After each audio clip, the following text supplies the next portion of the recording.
Welcome to Politics Done Right. My name is Egberto Willies, your host. Good morning, Houston. Good morning, Harris County. Good morning to the great state of Texas.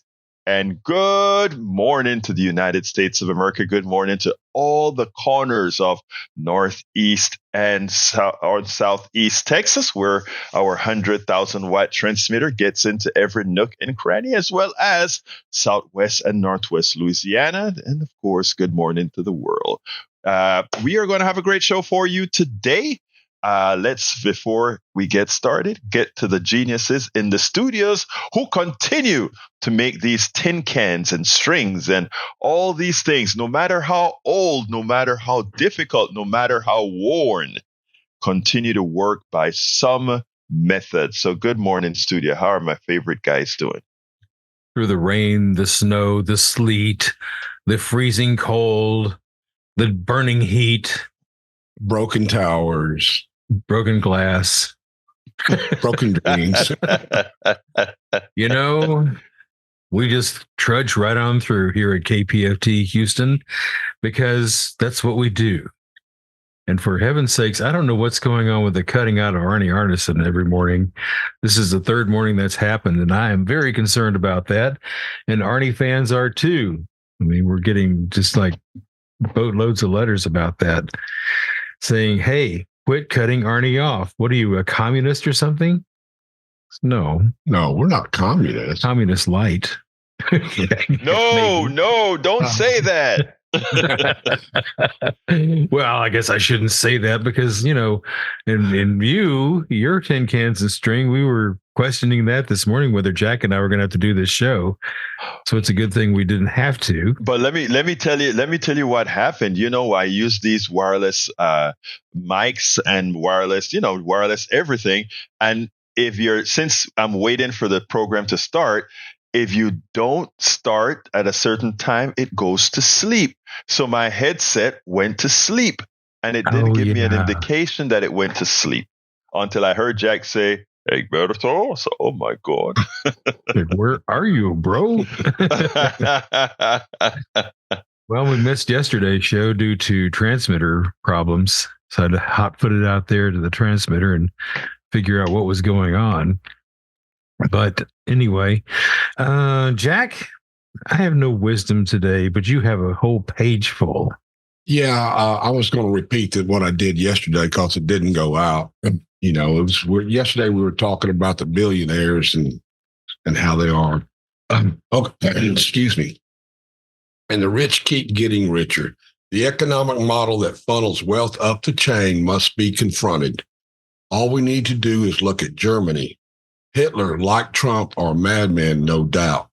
But it was the same economic model used to make the German industrialists and bankers so wealthy, they started working towards expansion of territories. And we all know how that turned out. I believe the industrialists and bankers here in America were so impressed by the way Germany concentrated so much wealth into so few hands, they decided to bring it to America. Under Reagan, they flipped us to a new economic policy, trickle-down economics, but it was really effervescent-up economics. Now America is expanding its boundaries economically and militarily, and we have a madman who wants to be a dictator of America. Do the math. Well, that just didn't work out so well for Germany, did it? No. By the time 1945 rolled around, there was no Germany. So America, beware of what you're doing, because somebody's going to stand up to you and somebody's going to take you out. It is. Go ahead, Egberto. No. Please, come on in. I want to hear your thought.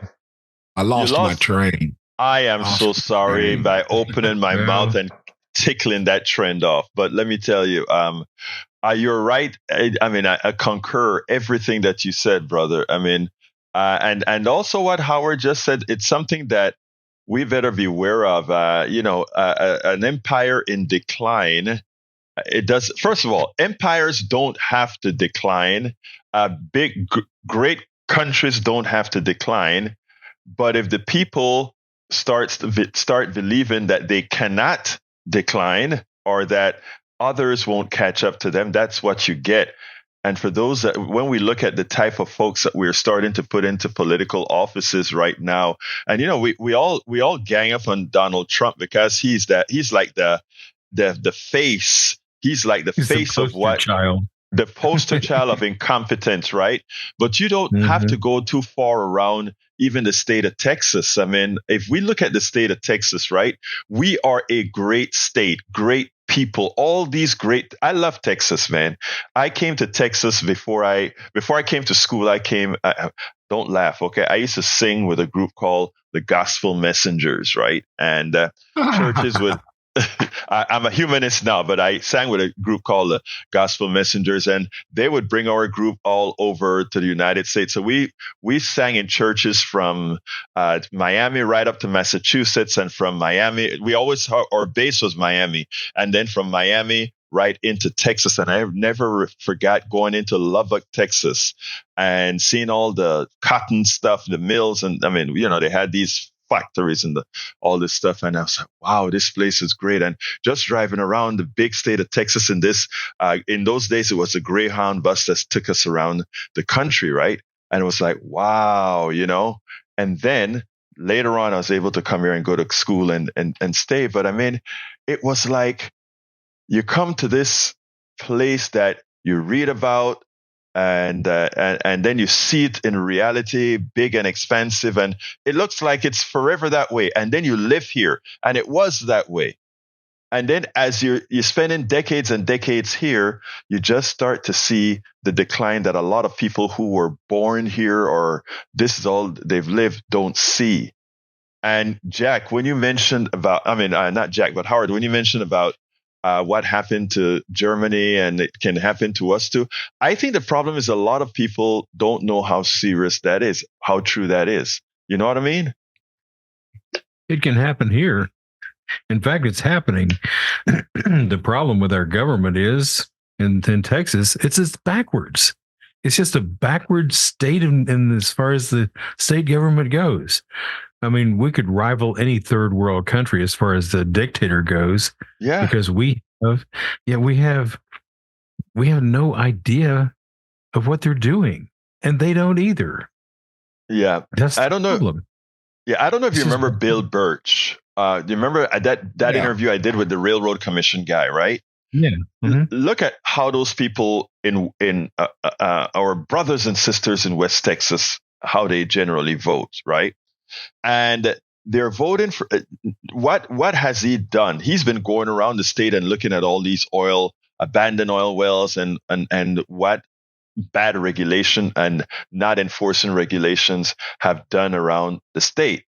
And these are the same people that are being affected now are the folks who would have said, have we tired of the government giving us regulations? We don't want regulations. And that's why they elect these Republicans that they elect, because it's laissez-faire government, right? No regulations and thieving government. I give you all the freeways being built are now toll. A lot of the freeways being built are now tollways, many of them owned by foreign companies. That's what we do here in Texas, folks. All right. Whenever you see that toll road, ask who owns it. Right. And I think the Grand Parkway is owned by Chinese interests. Yeah, it's amazing.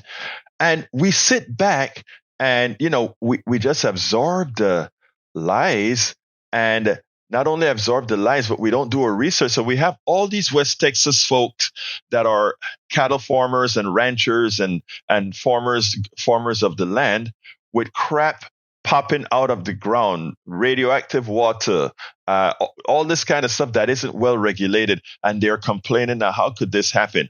And watch, they go ahead and still elect the same people because, again, they don't quite have those who are informing them appropriately. So maybe we need to get our signal to West Texas. Yes. They regulate things they shouldn't, and they don't regulate things they should. Yes. Somewhere there needs to be a flip to regulate the things you should regulate and not regulate the things you shouldn't. I mean, first of all, what comes to mind is reproductive rights. That's the right of your own body, what you want to do with your own body. oh no, we can't have that. But yet you will not regulate a company that's dumping arsenic and all types of toxins in the groundwater. That's backwards. That is See what sad. I mean about the backward state of Texas?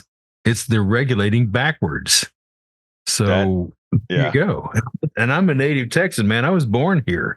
I can say this with all rights. I have seen the most backward government in my life in the state of Texas. There's something wrong with them. And that's what I'm going to vote them out. I'm going to vote them out. I have to. That's what we got to do. That's what we got to do. In November, we have the opportunity. Remember, every 2 years, you vote for every state rep, every congressional rep.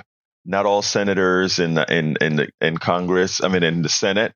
But I mean, you have so much power every 2 years. Actually, sometimes it's every year because you're offline elections, and it's time for you to make yourself known. But anyway, we got a great program.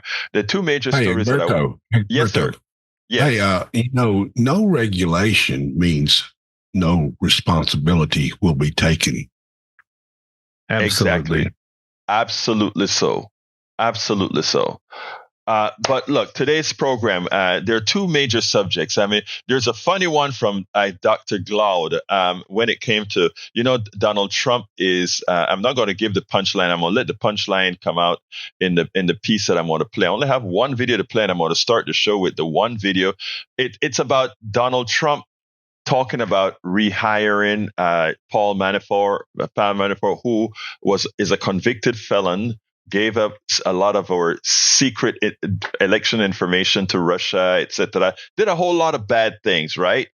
And Dr. Eddie Glaude was on a MSNBC show, and I'm not going to give the punchline. I know that Jack saw the punchline already, but it's funny, and I did a little bit of funny stuff with the video, and I wanted to go ahead and play it. And then before we move on to the subject on the economy, meaning raising taxes on those making over 50 million, as well as maybe we can get to it, what the Fed's doing, which is important to you and me. I want you guys. I want my two brothers in the studio to chime in at the end of the video. But also remember, if we don't get to particular items, you can always go to politicsdoneright.com/newsletter, where it is right there. So let's go to the video, and then we'll take it right after. This one was really funny. I mean, it's so true. And I had to do a double take because a lot of folks won't go on national TV or in cable news and say it, right? I'm driving my car and I'm watching MSNBC, Deadline, White House, I think it was on. And, Michael Glaude is talking, making some statements. And then he said it. And I'm like, what? Okay. Then I had to come home and cut the videos because you guys are going to love this. Check this out, and then we'll take it on the other side. Andrew, there's probably no one outside of Robert Mueller himself who was familiar with the investigation than you. What was your first reaction to hearing that he's back? Well, I thought it might be useful to remind people of exactly who he is. But I also think that if you put this story together with Donald Trump's current words about people who participated in the January 6th insurrection and the assault on Congress trying to overthrow our democracy, that they're hostages and not just criminal defendants, the Paul Manafort piece just becomes just another data point for something that we already know about Donald Trump, and very much running as a sort of outlaw candidate. So this to me seems like a piece of that. But it's worth remembering that Donald Trump is praising somebody who went to trial, as is his right. Paul Manafort was convicted by a jury of his peers of 8 felonies, sort of widespread tax and bank fraud. He then pled guilty to more tax, more bank fraud, obstruction of justice. He admitted that he tampered with 2 witnesses while out on bail. That led to the judge revoking his being out on bail and sending him to jail.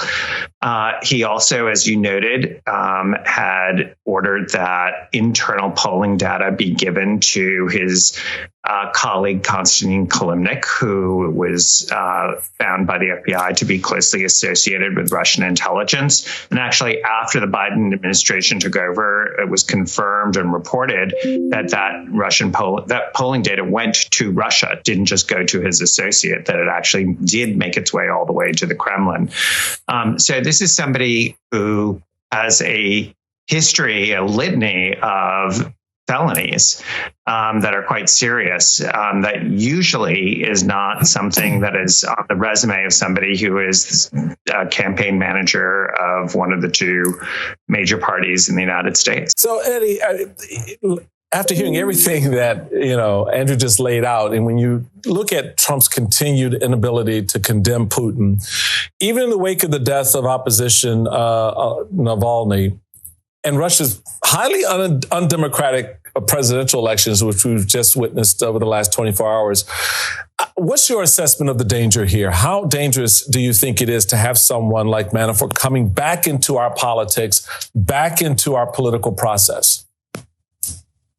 Oh, I think we're at, the highest threat level we could possibly imagine in some ways. And let's add to your description, Mike, what Michael Cohen said in the last hour. Given the bond that he can't make, where is he going to get this money? It actually opens him up to all sorts of influences in so many ways. I think it's so clear to me that the failure to hold Donald Trump accountable over the course of his life has led this man to be able to think that he can act with impunity, that he can act without being held responsible for anything. The idea that Paul Manafort, given what Andrew just laid out, can re-enter politics boggles my mind. And to be honest with you, and I know this may sound a bit, obsessive on my part, damn, white men get breaks, man. I mean, could you imagine? One more time, Eddie. There you One go. more time for the people who didn't hear it. Damn, white men get breaks, man. Please. But could you imagine anybody else being able to do this? Whether it's Trump or Manafort or whomever, it just blows my mind, Mike. I got nothing. We got to repeat that clip in slow motion. Damn, white men get breaks, man. I got nothing. I mean, Glaude is right. How many things does Donald Trump have to do to actually pay a price for, to have the population at large pay a price for? But it's, people would say, well, that is Donald Trump. It is Donald Trump. He's a special person, a billionaire, and maybe some other unique person would have that same thing. But then Donald Trump says, I am going to go ahead and bring back in my former campaign manager who was convicted. And, nobody says he can't do it. It's like, all right, if he brings him in, he's disgraced, but he brings him in, he gets a chance. So you see why Eddie Glaude says what he says. Because, again, it is like if Manafort can come back after being convicted of felonies, after spying for the Russians, after doing all of these things, and he comes back into the fold. Do you think Obama or any one of these guys could get away with it, or any woman would get away with it? Hillary Clinton or any? Hillary Clinton didn't even do anything with regards to emails. They talk about scrubbing servers and all of that. They don't know what they're talking about.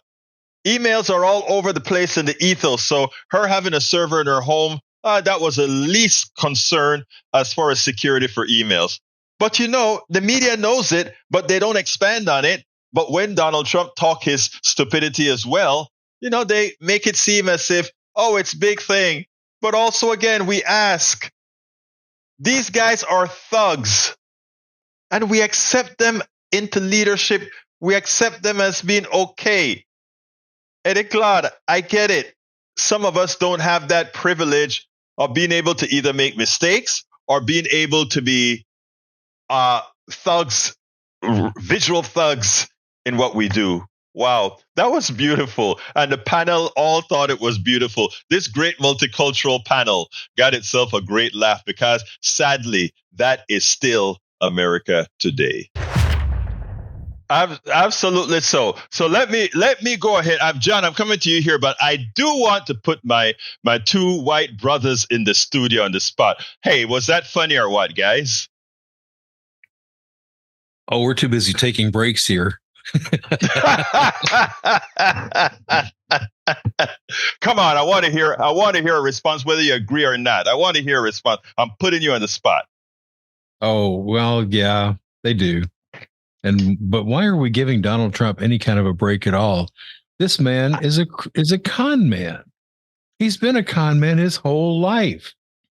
I mean, read The Art of the Deal, his book, and you'll be shocked and go, we want to elect somebody like this? Are you serious? A con man? Of course, then again, Jack, what do you got? Well, that thing made me think of, convicts in the White House. Again? Psychopaths in the White House. Who'd have thought? Well, yeah, unfortunately, that's a sign of the times, man. Yeah, but anyway, let's go to John, because I wanted you guys to comment a little bit more, but let's go to John and we'll take it from there. John, come on in. Yes, sir. Hey, good morning. Good morning. Know if I'm on topic or not, but yes, sir. I don't know if I'm on topic or not, but the Haiti situation. Mm-hmm. And, oh boy, the idea that we're not rescuing or bringing home Americans who are stranded there. Do you have any insight on that? I'm as you know, I'm John the doctor. I've been to Haiti 3 times to do charitable surgery in the mountains in Haiti, where there's no hot running water, and so it's a real honor to have done that.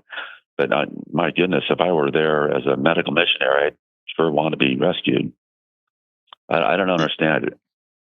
Let me tell you, the Haiti situation is perplexing, because what America is telling Americans that are doing great work in Haiti is they're saying, find your way to the embassy and we'll find a way to get you out, but you're on your own to get to the embassy.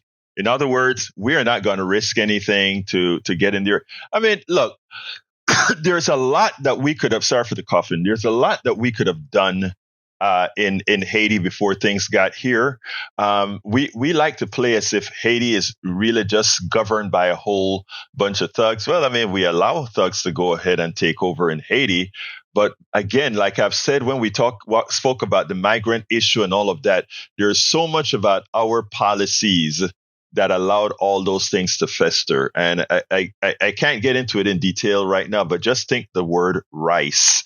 Think the word we like to work with dictators overseas as we proclaim democracy in America. Anyway, John, continue. Yeah, I'm afraid so. Yeah, it's a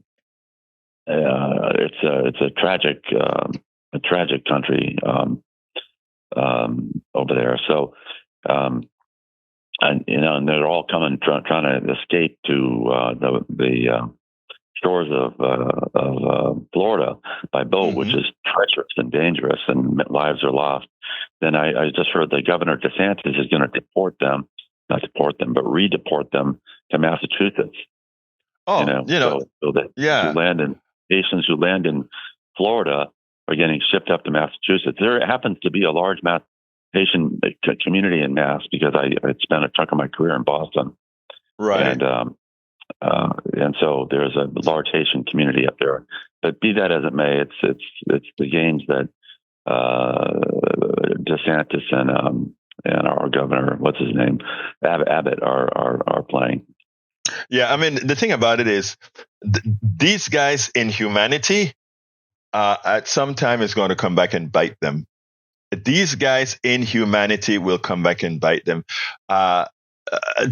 I don't get the pleasure that they get. And by the way, it's not only them, it's some of our evangelical Baptist ministers and others that are doing the same darn thing, John. You hear Pastor Ed Young from Second Baptist Church. I was cutting up some videos. I hadn't gotten through with it yet that I want to play for you guys. It's amazing what they've turned evangelicalism into. But anyway, I'm with you on Haiti. We need to do something about it. Yeah. Well, thankfully, I'm a card-carrying Catholic. Our Catholic Church is pretty liberal in that regard. Meaning, they're not as you don't hear of the Catholic Church having these hard positions like maybe some of our brothers. Well, you also have to remember that our Pope now is a Jesuit, so that makes a big difference. Yeah, no, he's a cool cat. Yeah, Argentinian guy. Yeah, well, Egberto, that's all I had. I just maybe you had insight why we're not rescuing people but I get it. They can't go into the jungles and forests of Haiti trying to find missionaries. They got to make their way to. Yeah, I guess that makes sense. Well, actually, but one quick thing though, John. The fighting and warring factions are not in all the different parts of Haiti, right? The major problem that we're seeing is in Port-au-Prince. We could, in fact, put a police force to help the Kenyans that are out there trying to police the area. In fact, we have Kenyans that are in Haiti right now.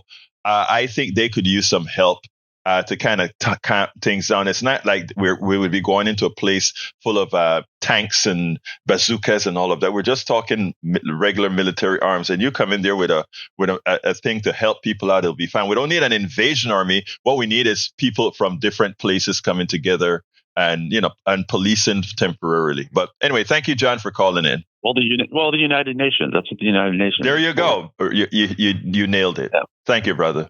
Have a great one. Yes, sir. Thank you, Doc. Yes. Let's go to Michael. Michael or Mikel, come on in. Line 3. Yes, sir. Hey, good morning, Berto. Good morning, sir. Hey, just a couple of, if you don't mind, I'd like to go back to the orange Jesus. Yeah. They call it for, yeah. So real quick, if anybody has any doubt on how he would step into office if for that, it's that tragic that he gets back in. Just watch the way he handled his own party with the RNC, the measures he took to gain total control. If anybody has any doubt how he steps in, that's a good indication. And then the second point, real briefly, is that I think we're going to start to see him crack as his net worth starts to shrink. And I think that's going to play to anyone's advantage who doesn't want to see him step back in. That's all I have to have. Well, Mikel, before you go, let me just tell you something. He used to collect a lot of money via small donations, and he kept on going to the well. And finally, it really started to run dry. He's only collected about, I think it was $3 million, while Biden has collected $50 million in the last period. So that should tell you that what you're saying makes a whole lot of sense. So thank you, brother. Yes, sure. Yeah. One more point too. I think the heroes in this thing, it's been amazing to watch. The heroes are a lot of the women that are taking him on head first, and we're seeing a lot of the men cower to him. And then, two, thank God for the Department of Justice. I mean, they are really stepping in and saving. Well, let's hope so. But Michael, Michael, I want to give you kudos first of all, because that is something that I should have said outright. Yeah, the heroes right now, and we've had programs on it where Liz Cheney is one of my. I have nothing.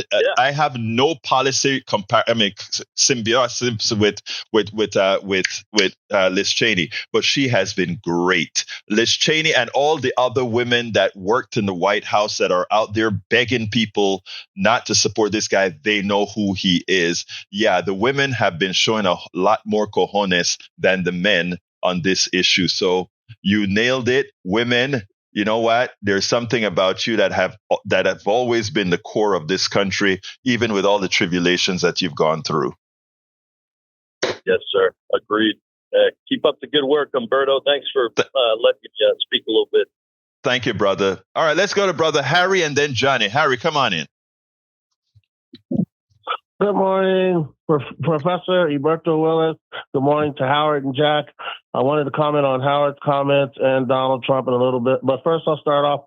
I like what John said about Haiti. I hope the United Nations come up with a solution to deal with Port-au-Prince, to deal with the Haitians. It's been tragic and bad what's been going on with them. And then when they come here, they get deported, or they get what DeSantis has done or Abbott has done. They get shipped up to the eastern part of the United States, New York, as John was talking about.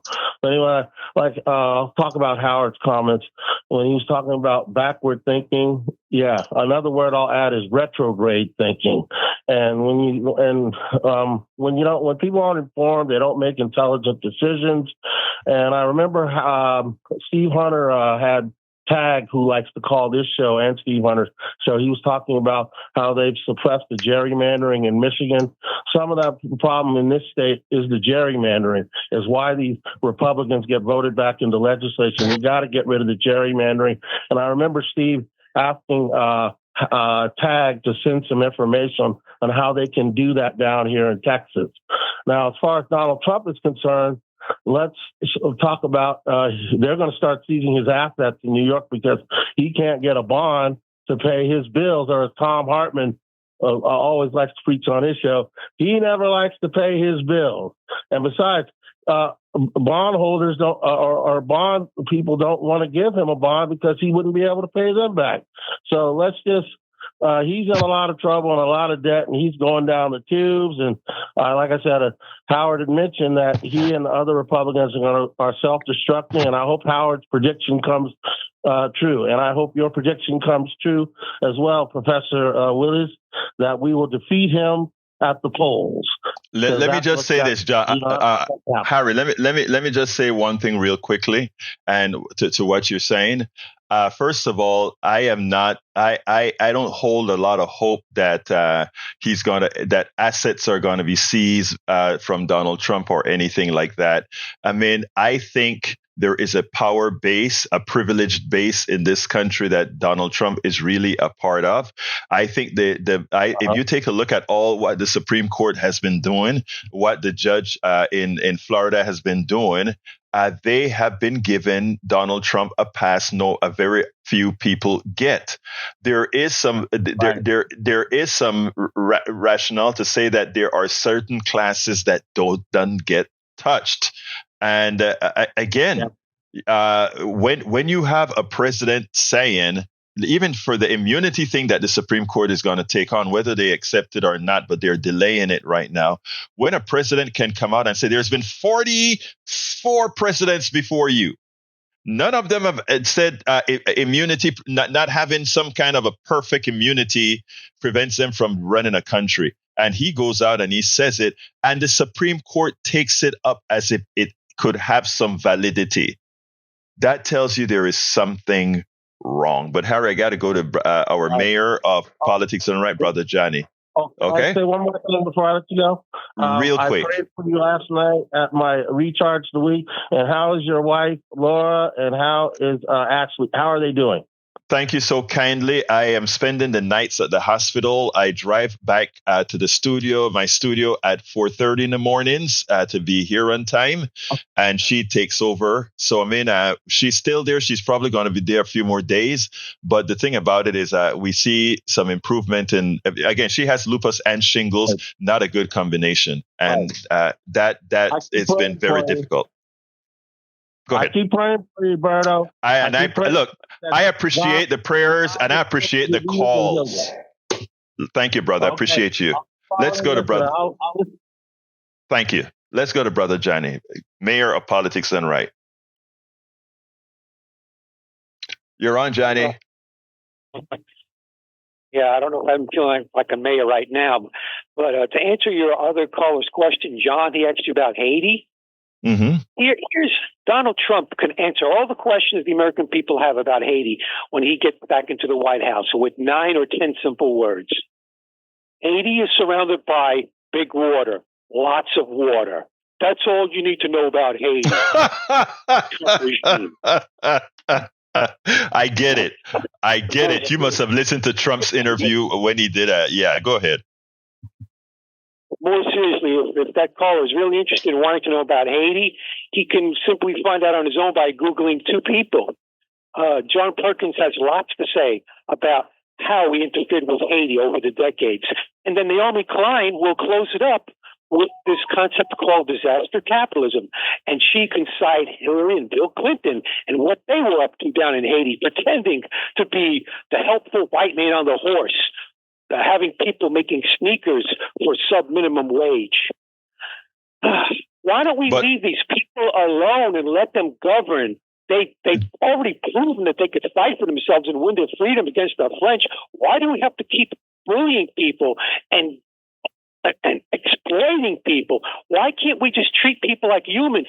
They, along with Cuba and Venezuela and Iran, they would be the best trading partners, the best allies. But no, we have to pretend that we're the man on the white horse and we know about democracy.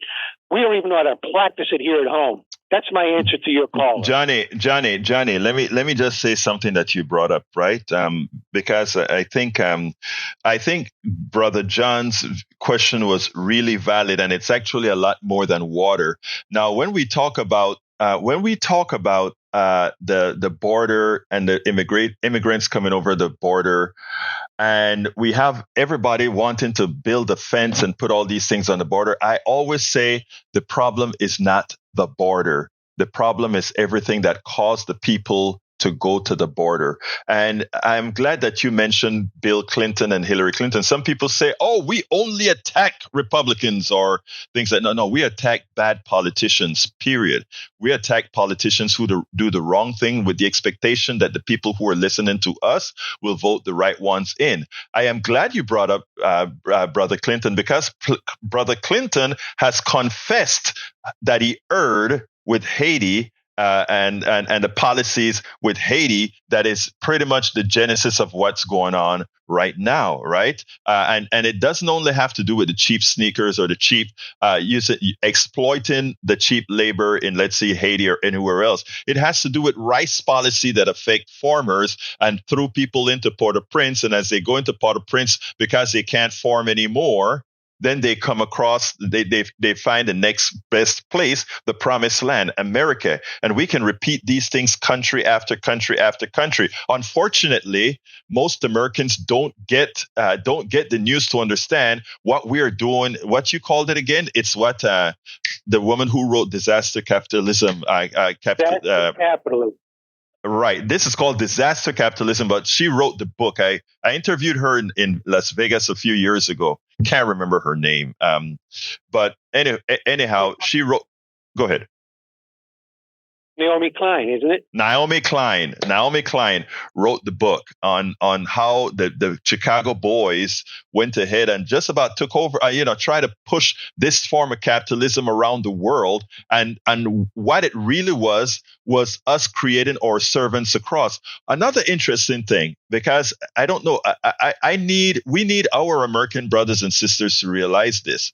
The same thing that we have done to Haiti, that we've done with the Chiquita banana all over Central America, with the growing, I don't remember the name of the fruit corporations that all over Central America.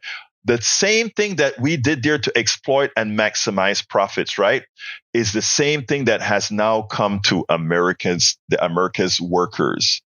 And we have got to understand it, because you run out of people to harm, right? I mean, it's not that you're harming people. You run out of people to exploit.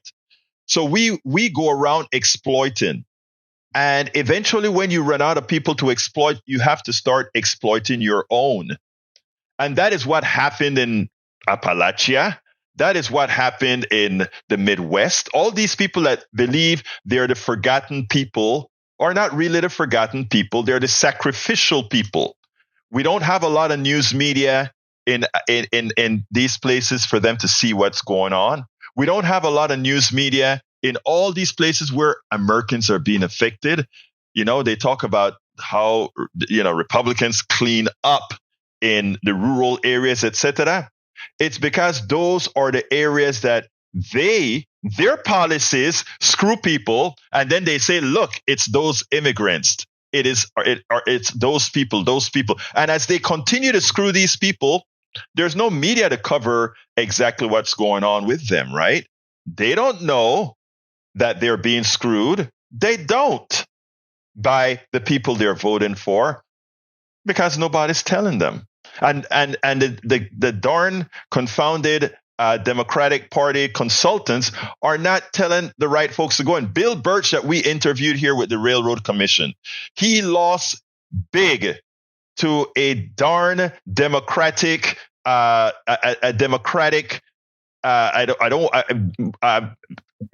laissez-faire capitalist that's running for Railroad Commission. Here was Bill Birch, this great guy who was trying to save the farmers in rural America, West Texas, and all these other places. And he's making inroads. He just didn't have the time or the money. But the people, when they started to hear him, when they started to see that his facts match what was occurring on their land and whose fault it is, he was superseding party. He was going beyond Republican and Democrat. He was going beyond all of that. And people saw somebody who just wanted to work and make the system work. That's what we want to do. Johnny, you can come back in, and then I'll go ahead and see if I can get to a couple of my other subjects. Come on in, Johnny. Okay, quickly. Finally, the ultimate irony about hedge fund bunny Hillary Clinton is that up on the debate stage with Donald Trump, dressed in her royal blue corporate pantsuit, she admitted that from time to time, we have to rescue our version of capitalism with socialism.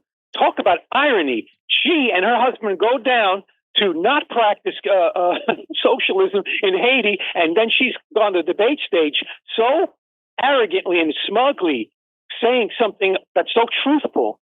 And this is what annoys me. They are just as capable as Republicans of talking out both sides of their mouth. That's all I have to say. Thank you, Johnny. 713-526-5738. Thank you, Mr. Mayor. 713-526-5738. Before I go to Augie, I want to say something. First of all, I'm not a Hillary Clinton fan, but I don't want to judge Hillary any harder than I judge any other guy at all. Okay, I don't want to do that, because what Hillary did some great things in South Texas before she was absorbed by the neoliberalism of, and by the way, her parents, if I recall, were Republicans, and she became a progressive who went down to South Texas and did a whole lot of good things. So I don't want to ever take away the good things people do, but neoliberalism has a way of eating folks. It has even eaten to some extent Barack Obama with some of the things that he did in the latter stages of his thing. It just does something if you're not careful. So let's go to Augie. Yeah. Good morning. Good morning, sir. This morning about Paul Manafort and like white privilege, and it's something like what I talked about last Friday about the mental health problems we got here. And people I know, Republicans, are talking about how they're having trouble getting mental health care for their kids. But that's also a mental health care where the police, when they see somebody with a mental health crisis, if it's a black guy with a knife, they shoot to kill him.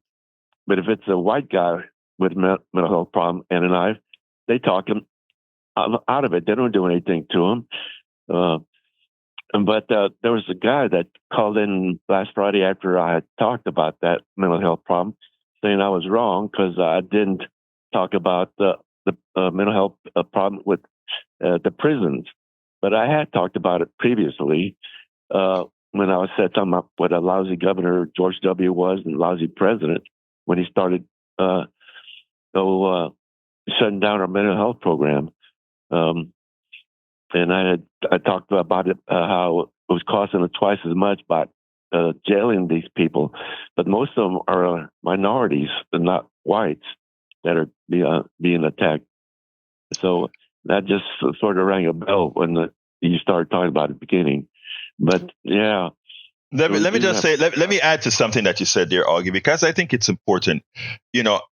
For us to solve problems, we have to look at all the same facts. I mean, I was driving my car with my brother, who is a great supporter of the program as well, Bruce, my buddy. I come into the studio with sometimes, and he was waving at a cop on a motorcycle and all of that, and my heart is in my throat because I don't deal. Look, I'm a professional. I do a whole lot of stuff, but I don't mess with I stay as far as I can from the law so that there are no accidents. Nobody know who you are, and people cops take chance. A lot of my white brothers and sisters don't see that. When we tell them that this stuff occurs, it's no, not really. If you're a clean cut person, that doesn't happen, right? And I'm glad that you did mention that.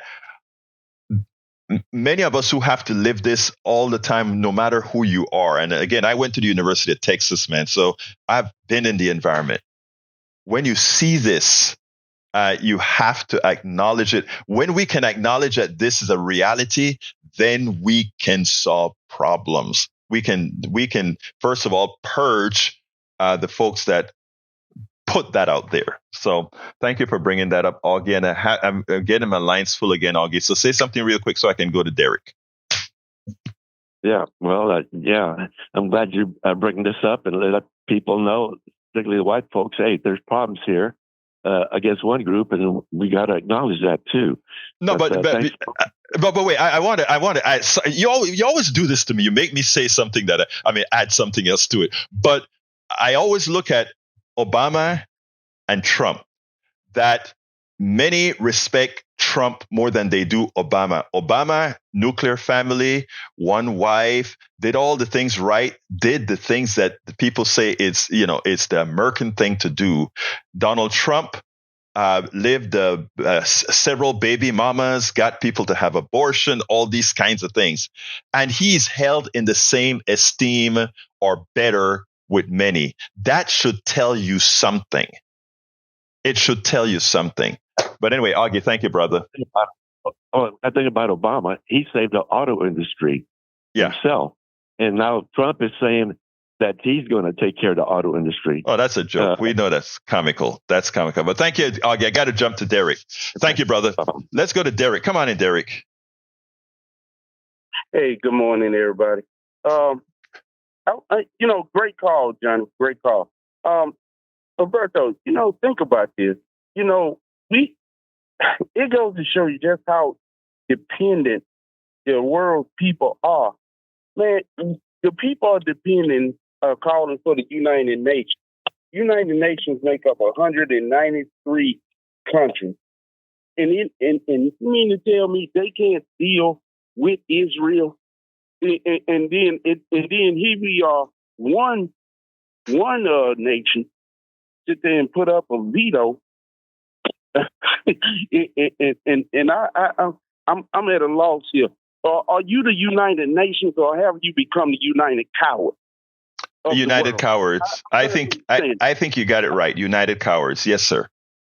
Yeah, yes, sir. And then another thing, that it seems like they're willing to act for the people for the countries that are the higher bidders. What have they become? The ladies of the night? This is weird, man. This is messed up. But there are organizations outside of the United Nations, countries outside of the United Nations are actually getting together to to mitigate some of these things. I give you a classic example. First of all, I want to qualify that I am no fan of Russia. What Russia is doing in Ukraine is disastrous. It's just as genocidal as what Netanyahu is doing in Gaza, with different parameters, of course.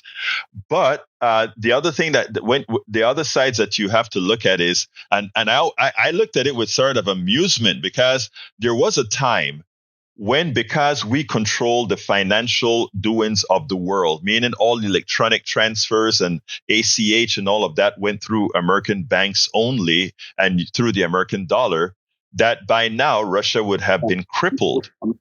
But now there is a secondary market out there. And if you notice, Russia, while our news people are telling us how badly Russia is doing, they're doing, guess what, Derek? They're doing pretty darn well.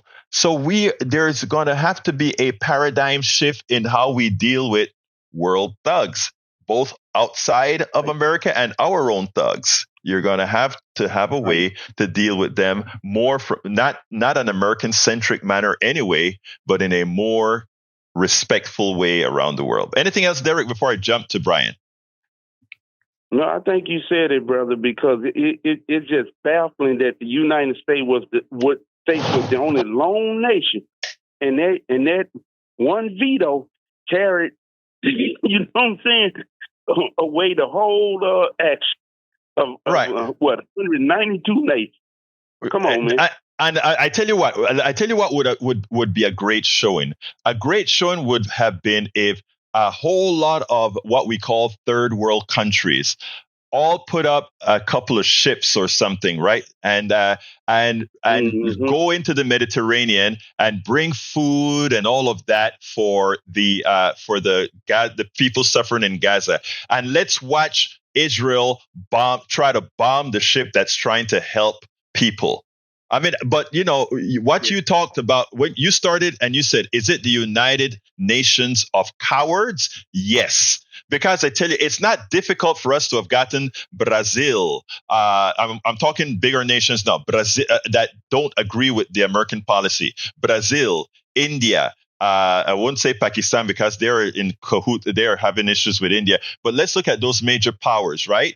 And have them send a couple of mega ships full with a hospital ship, a food ship, etc. And forget about what America says. Forget about what Israel say. Just train their engines and move forward into the Gaza Bay or whatever it's called, where they have the thing, and let Israel try to bomb them. That is what we would call that. That would change the paradigm. Thank you very much, Derek. Let's jump to Brian real quick. Brian, I don't have much time because the phone lines are filling up. Come on in, Brian. Okay. What was Obama doing at number 10 Dowling Street in London last week? I have no idea. Do you? No, I mean, some of us want to know these type of answers. Why? He's a private. Wait. Hold on. He's a private citizen, right? Yeah. Is Obama a private citizen? Yes or no? Is he? Okay, my brother, stop. My brother. If Obama is a private citizen and Obama wants to go to England, it's none of your business. It's none of your business. Why is it your business? Are you paying him? No. Yes, I am paying him. How is that? Okay. Does he have Secret Service? Yes, he has, because he was the president of the. No, we are paying the Secret Service to make sure nobody grabs him and force him to reveal our secrets. It's no favor to Obama. It's a favor to the country.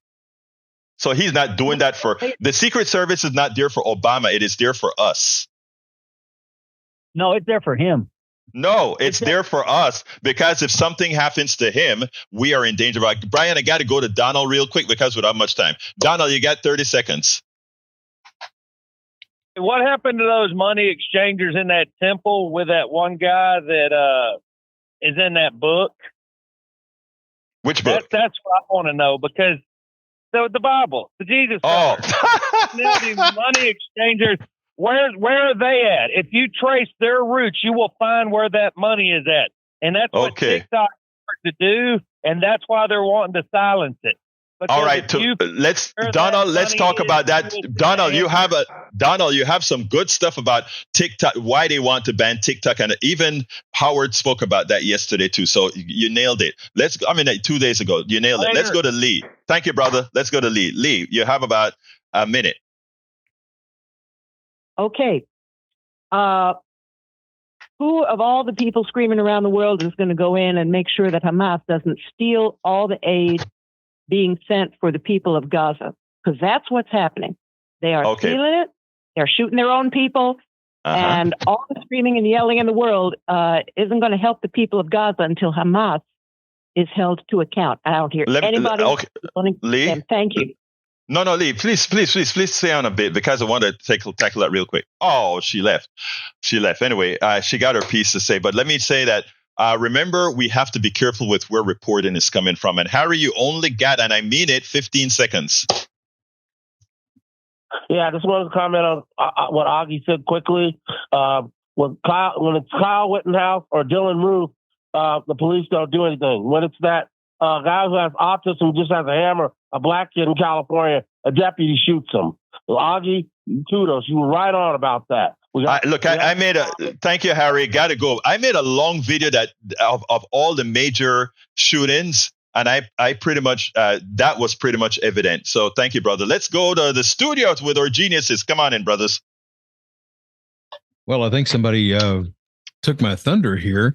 I was going to talk about TikTok. And yeah, that's why they're trying to get rid of it. They are exposing the major people with all the money. BlackRock, Vanguard, Goldman Sachs, all the rest of them. They're exposing them. Plus, you're getting the unfiltered news from what's going on over in Gaza. So yeah, we can't have that. Our rich people going, oh, wait a minute. They're going to expose us. We can't have that. They're going to make us look bad. So that's why they're trying to get rid of TikTok. Jack, what you got?